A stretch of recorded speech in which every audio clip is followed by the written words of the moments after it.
প্রিয় ছাত্রছাত্রীরা, আজকে আমি নিয়ে এসেছি বর্ধমান ইউনিভার্সিটি বিএ চতুর্থ সেমেস্টার দর্শন মেজর 1 এর একটি গুরুত্বপূর্ণ প্রশ্নের উত্তর।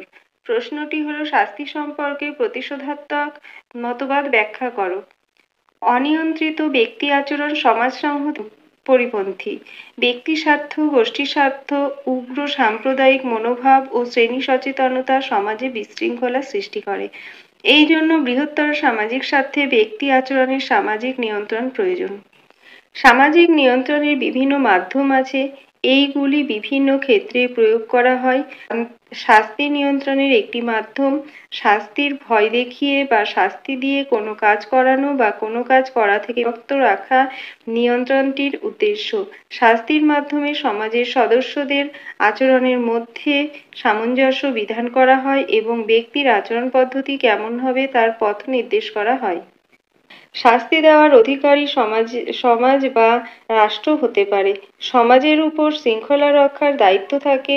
সমাজের রীতিনীতি প্রথা না মানলে বিশৃঙ্খলার সৃষ্টি হয়।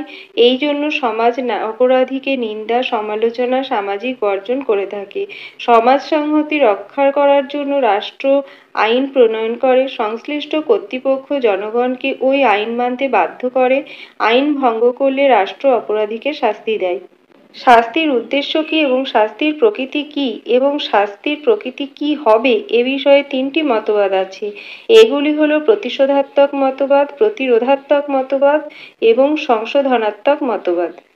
শাস্তি সম্পর্কে অন্যতম মতবাদ হলো প্রতিশোধাত্মক মতবাদ। শাস্তি দেওয়ার উদ্দেশ্য সম্পর্কে মতবাদটির বক্তব্য হলো এই যে, শাস্তি দেওয়া সমাজের একটি নৈতিক দায়িত্ব। নীতিগত দিক থেকে বলা যায় যে, প্রত্যেক মানুষকে তার কৃতকর্মের ফল ভোগ করতে হবে। সৎ কর্মের জন্য ব্যক্তি পুরস্কৃত হবে, অন্যায় কর্মের জন্য তিরস্কার লাভ করবে। এই ফল বন্টনের ভার সমাজ বা রাষ্ট্রের উপর থাকে। সৎ কাজের জন্য সমাজ প্রশংসা করে, অসৎ কাজের জন্য নিন্দা করে, জরিমানা, সামাজিক বর্জন প্রভৃতি করে।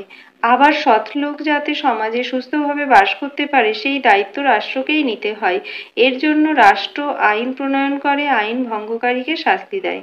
শাস্তির প্রকৃতি কী হবে এই প্রশ্নকে কেন্দ্র করে মতবাদটি দুটি রূপ পরিগ্রহ করে, যেমন কঠোর প্রতিশোধাত্মক মতবাদ এবং লঘু প্রতিশোধাত্মক মতবাদ। কঠোর প্রতিশোধাত্মক মতবাদ। অপরাধের প্রকৃতি ও পরিমাপের উপর শাস্তির পরিমাণ নির্ভর করে। কেউ যদি অপরের 500 টাকা ক্ষতি করে তবে সমাজের আইন অপরাধীকে 500 টাকা ক্ষতিপূরণ দিতে বাধ্য করবে। কাজটি কী পরিস্থিতিতে অপরাধী করেছে তার বিচারের প্রয়োজন নেই, তার অপরাধের গুরুত্বের উপর শাস্তির প্রকৃতি ও পরিমাণ নির্ভর করেছে। কোনো অপরাধী যদি একজনের প্রাণ সংহার করে থাকে তবে তাকে প্রাণদণ্ড দিতে হবে। দাঁতের বদলে দাঁত, চোখের বদলে চোখ, এই আদিম নীতিকে মতবাদটি সমর্থন করে। লঘু প্রতিশোধাত্মক মতবাদ। এই মতবাদ পারিপার্শ্বিক অবস্থা বিবেচনার কথা বলে। মতবাদটির বক্তব্য হলো যে, পারিপার্শ্বিক অবস্থায় বা যে পরিস্থিতিতে অপরাধ ঘটেছে, অপরাধীকে শাস্তি দেওয়ার পূর্বে সেই পরিস্থিতিকেও বিচার করতে হবে। অপরাধীর বয়স, তার অভিপ্রায়, পরিস্থিতি এইগুলিও অপরাধীর প্রকৃতির সঙ্গে যুক্ত করে বিচার করতে হবে। নিছক প্রতিশোধ নেওয়া শাস্তির উদ্দেশ্য নয়। অবশ্য কঠোর এবং লঘু প্রতিশোধাত্মক উভয়ে একথা স্বীকার করে যে অপরাধীকে কৃতকর্মের ফল ভোগ করতে হবে। পার্থক্য হলো, প্রথমটি পরিস্থিতি বিবেচনা করে না, দ্বিতীয়টি করে। সমালোচনা। কঠোর প্রতিশোধাত্মক মতবাদ সমর্থনযোগ্য নয়। এই মতবাদের ভিত্তি হলো প্রতিহিংসা আদিম প্রবৃত্তি। কোনো রকম পরিস্থিতি বিবেচনা না করে আদিম প্রবৃত্তি চরিতার্থ করার জন্য অপরাধীকে শাস্তি দিতে হবে। সভ্য মানুষের কাছে এই বিধান মানবিকতা বিরোধী। একথা স্বীকার্য যে শাস্তির উদ্দেশ্য হলো ক্ষতিপূরণ এবং ন্যায়কে প্রতিষ্ঠিত করা। এই দিক থেকে বিচার করলে লঘু মতবাদটি অধিকতর গ্রহণযোগ্য বলে মনে হয়, কারণ এই মতবাদে অপরাধীকে পরিস্থিতি থেকে বিচ্ছিন্ন করে দেখা হয় না। কোন অবস্থায় অপরাধী অপরাধ করেছে তা বিবেচনার প্রয়োজন আছে, তবেই ন্যায় প্রতিষ্ঠিত হবে। অপরাধী যেন নিজ পক্ষ সমর্থনের সুযোগ পায়।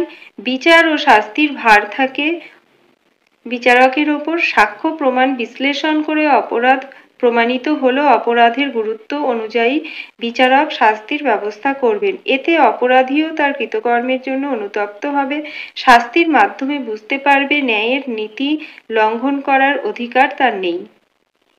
শাস্তি তার প্রাপ্য। মতবাদটির মধ্যে যে সত্য নিহিত আছে তা হলো অপরাধের ক্ষতিপূরণ হলো শাস্তি, অপরাধীকে এই দায়িত্ব স্বীকার করে নিতে হবে। পরিশেষে বলা যায় শাস্তির অন্যান্য মতবাদের তুলনায় এটি একটি ভিন্ন, কেননা ন্যায়বোধের ওপর এই মতবাদ প্রতিষ্ঠিত। এতে বলা হয় অপরাধীকে যদি শাস্তি প্রদান করা না হয় তবে নৈতিক নিয়মে কৃতিত্ব ও মর্যাদা থাকে না। তাই অপরাধীকে শাস্তি প্রদান করলে তার প্রতি ন্যায় বিচার প্রতিষ্ঠিত হয় বলে এ মতবাদ গোষ্ঠীরা মনে করে।